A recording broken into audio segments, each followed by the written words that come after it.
Assalomu alaykum. Xo'p, keyingi mavzu radiator tanlash bo'ladi yoki radiatorning quvvatini topish. Demak, radiator quvvatini topish. Quvvatni topish. Radiator quvvati hamma yerda har xil beriladi.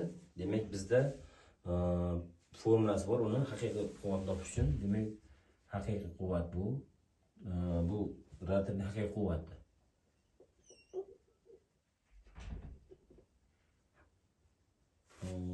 Radiatorning haqiqiy quvvatini topish uchun Q nominal bor. Demak, Q nominalda Q nominal delta T bor, haqiqiy delta T nominal. Shu formulaga asosan hisob qilinadi. Ko'paytiramiz 1/3 darajasida bor. Bunda ko'paytiruv bor. Xo'p, demak, tushunarli bo'lgan bo'lsa, haqiqiy quvvatni topish uchun, radiatorning haqiqiy quvvatini topish uchun Q nominalni ko'paytiramiz delta haqiqiy va delta nominalga 1/3 darajasiga. Bu ko'rinishda qiyinroq bo'lishi mumkin. Osonroq variantda imkon qadar o'rgatib ketamiz. Demak, radiatorda seksionniy material bo'lgan bo'lsa, quvvati bor. Masalan, haqiqiy quvvati degani velosiped pasportida delta 70 bo'lganda deydi, 201 watt beradi deydi. Yoki deltani yozmaslik mumkin, 95 padacha obratga 85 bo'lganda deydi, 201 watt beradi deydi.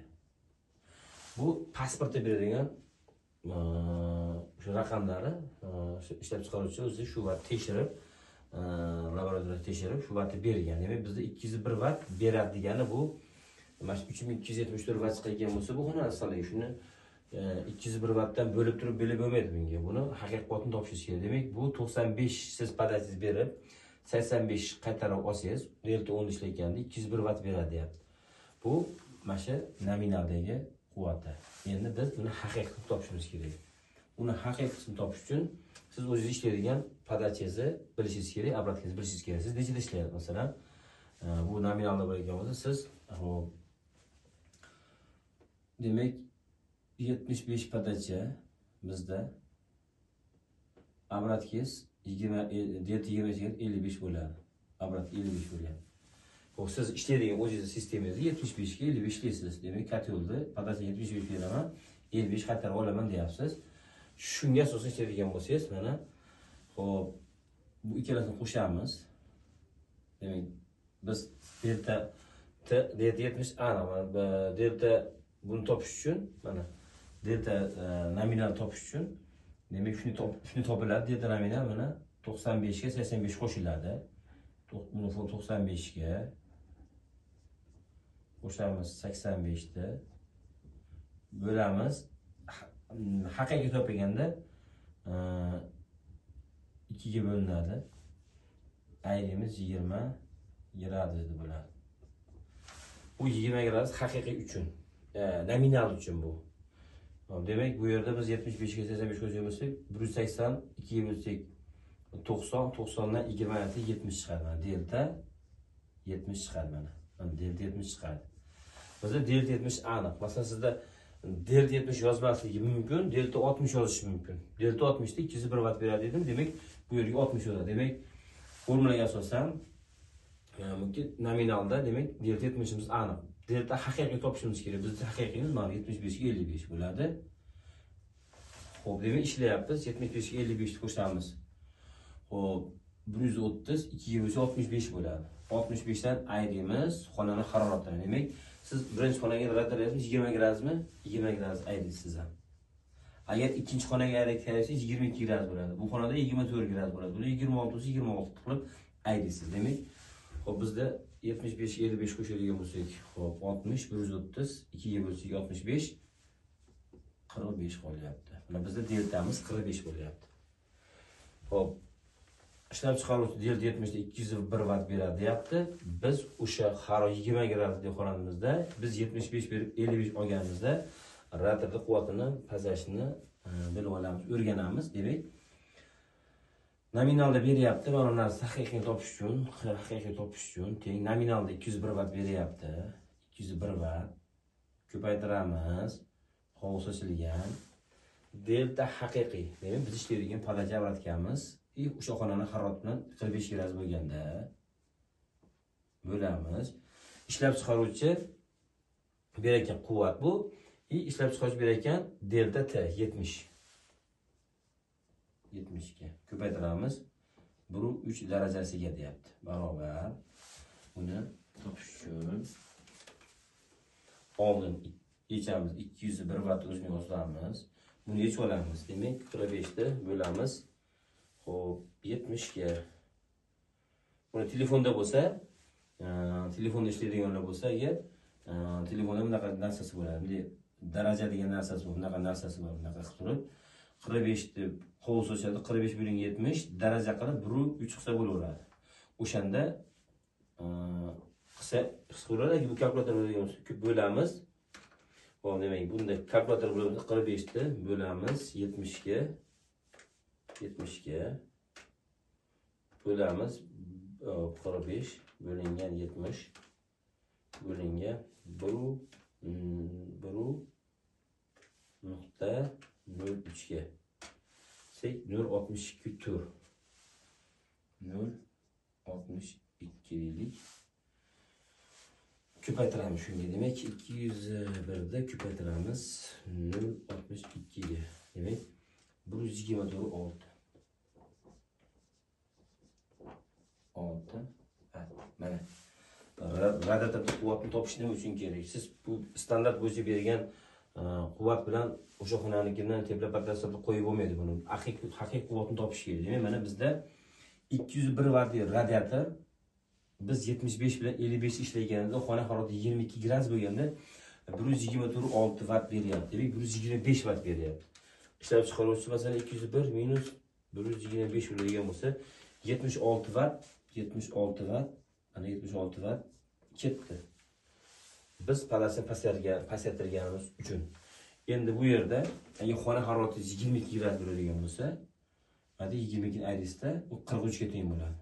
Endi 43 ni bo'lasiz 70 ga bo'ladi. Mana qilib radiator quvvat topiladi. Endi masalan panel radiator ko'pchilik qo'yapmiz hozir. Panel radiator qanaqa hisob-kitob qilamiz? Bu ham xuddi shu formulaga asosan hisob-kitob keltiriladi. Xo'p.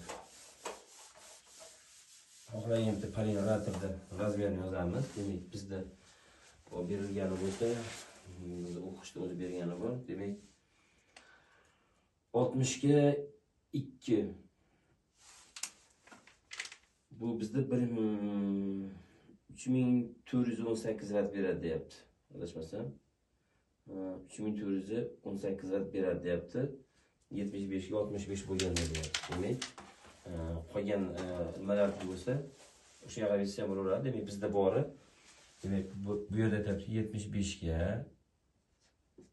65 bo'lganda deyapti. 62 yaratib 3418 watt beradi deyapti. Demak, 3418 watt. Nimaga beradi bu?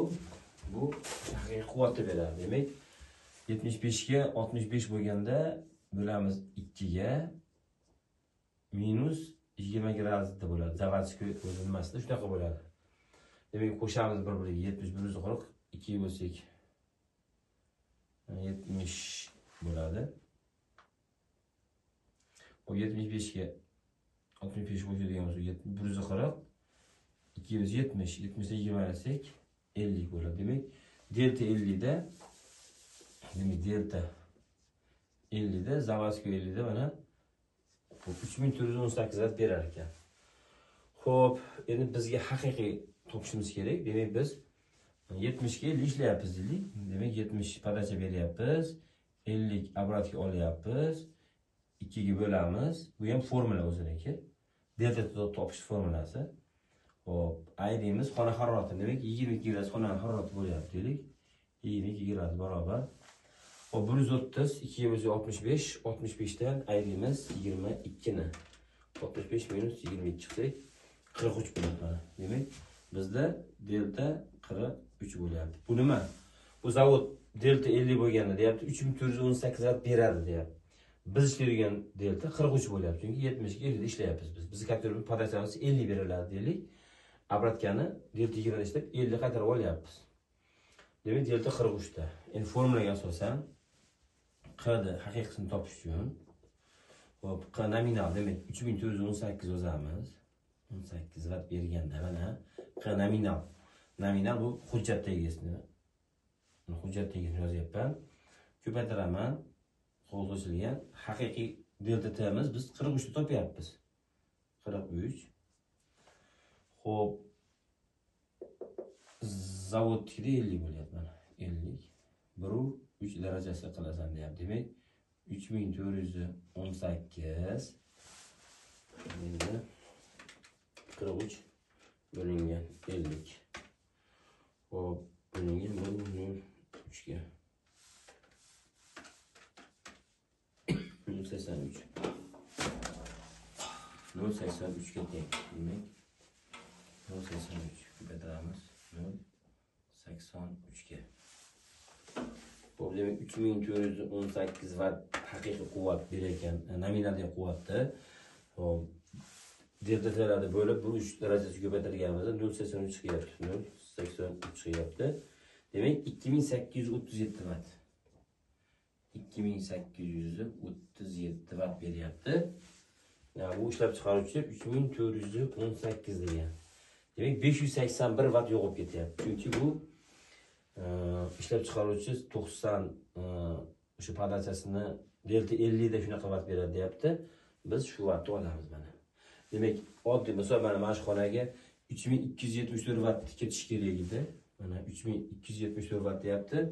62 radda qo'yib bergan bo'lsangiz 3400 beryapti. Bu 2800 beryapti bu. Yetmaydi bu xona quvvatiga. O'shaning uchun shunga qarab hisob-kitob qilish kerak. Radda quvvatni topish uchun. Umuman ham hammasini deltasini topish uchun boshqa qanaqa radda bo'ladigan bo'lsa ham, o'sha pasportdagi siz haqiqiy kerak bo'lgan quvvat topish uchun pasportdagi quvvatini yozasiz. Delta haqiqiy topasiz. O'zi ishlaydigan podacha bilan topasiz. Masalan, hozir kunning temperatura bo'ladigan bo'lsa 60 ga 40 ishlashingiz mumkin. Yoki masalan delta 10 da ishlayman sistemani turib 70 ga 50 ishlashingiz mumkin. Yoki 70 ga 60 ishlashingiz mumkin mana. 60 qilyapsiz mana. Qo'shasiz 130, 2 ga bo'lasiz, 65, 20 ga ayirasiz. Shunga qarab hisob-kitob qilsangiz bo'laveradi. Xo'p, shunga asoslantirib raddalar tanlanadi. Mana bu o'tkazar belgilaridagi hisoblangan bo'lsa ham ikkita xona so'rab berganman. 2150 vat bu xonaga, 3088 vat bu xonaga ketyapti. Oddiy 3 ta bir xil xona. Buni ham ikkita rom bor, buni ikkita rom bor. Bu ham tarsoy, bu ham tarsoy, bitta devor bor. Mana bu xonamizga 3200 ketyapti. Bu xonamizga 2100 ketyapti. Bu xonamizga 3088 ketyapti. Salkam 3100 ketyapti. Nimaga? Bu xonamizda mana razmerlar bir xil kvadratga asosan olsangiz, razmerlar bir xil chiqadi, lekin bunda teplopatera bo'ladigan ozgina joy xolos, poladan, patologiyadan bor. Bunda mana atrof tarsoy bo'lganligi uchun. Lekin bu xonamizga 3200 ketyapti, 20 gradus bo'lganligi uchun. Buni 22 qiladigan bo'lsa, spalniy bo'ladigan bo'lsa, va 24 ga chiqadigan bo'lsa, bu yanada ko'proq quvvat kerak bo'ladi. Shunga asosan hisob-kitob qilish kerak bo'ladi. Xo'p, e'tiborlar uchun rahmat. Xo'p, buni Excel varianti bor, tashlab qo'yaman. Siz pasportiga nimani kiritasiz? Quvvatni. Shu xonaga harokatni kiritasiz, avtomatik sizga qanaqa panelni yoki qanaqa nechta seksiya ketishini avtomatik hisoblayveradi. Buni Excel shunday bepulga beriladi. Endi teplopateralarni yakunladik. Shu obyektni kompyuter variantda bitta ishlaymiz. Excelni qiziqqanlar bo'lsa, ko'rsalar, Excelda ishlab turib, xuddi shuni qancha vaqt ketdi, Excelda qancha vaqt ketadi. Shuni kompyuter ishlab turib, qo'yaman videosini yonma-yon qarab, xudo xolisa qo'ldan kelgancha. Qiziqqanlar bo'lsa, kelishadigan bo'lsa, buni Excel variantini beraman. Ishlay oson, tez bitadi. E'tiborga rahmat, sog' bo'lasizlar.